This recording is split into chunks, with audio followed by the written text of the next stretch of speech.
My name is Allan Crow. I'm the editor of the Fife Free Press.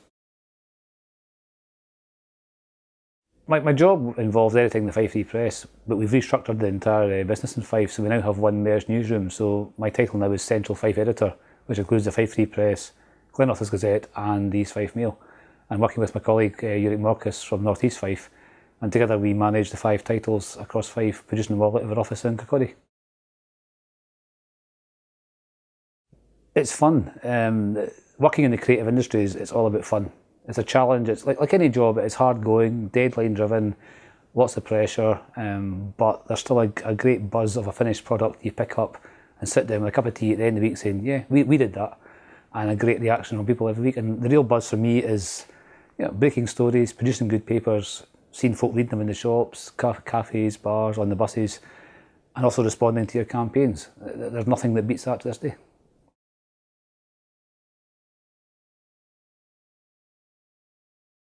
I've worked actually all my life since I left school pretty much. I tend to joke that I can't do anything else. I like to think I probably can, but I joined the Glenrothes Gazette when I was 17 as a trainee reporter. I'd never typed in my life, ever. Never sat down in front of a typewriter, and they put me in front of this giant Olivetti, which was just this muckle big machine, and I started typing with one finger, and 33 years later I type with 2 fingers to this day.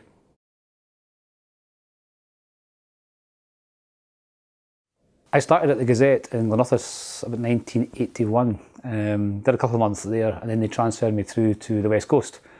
I was offered Ardrossan. I thought, that's great, and then they said, no, we've rejigged things, you're going to go to the Largs and Millport Weekly News. I thought, great, by the seaside. And then they came back and said, you're going to the Cumnock Chronicle, and I'd never heard of it. Got a map out and I found this tiny little dot way down by Dumfries, Sanquhar, Kirkconnell. I went down, it rained for a fortnight. I was miserable, phoned home and said, I'm coming home. They said, no, you're not. And I stayed 5 years. And I learnt so much in Cumnock throughout the miners' strike. Brilliant place to learn your trade, a hard-working town.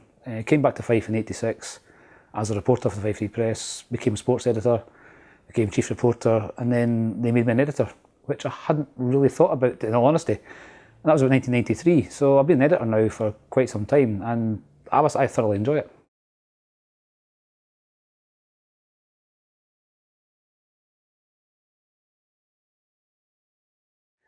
I'm probably the least qualified person in my newsroom. I left school with 2 hires, 7 O grades, and what they call a complimentary O grade in maths because I can't count, like most journalists. In terms of training, primarily all in-house. There's a national certificate you can get.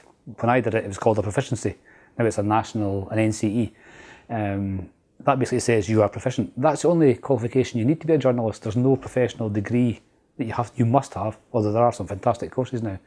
So all my training has been done in-house and on the job, and just learning through all the changes in technology from typewriters to computers right through to the new styles we do now.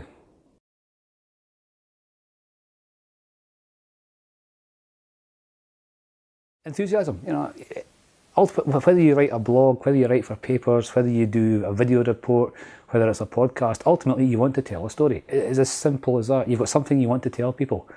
And it's a very creative industry. It's a great industry to work in. I still enjoy the buzz 30 odd years on. And I hope always will. The day that buzz goes, it's time to go and do something else.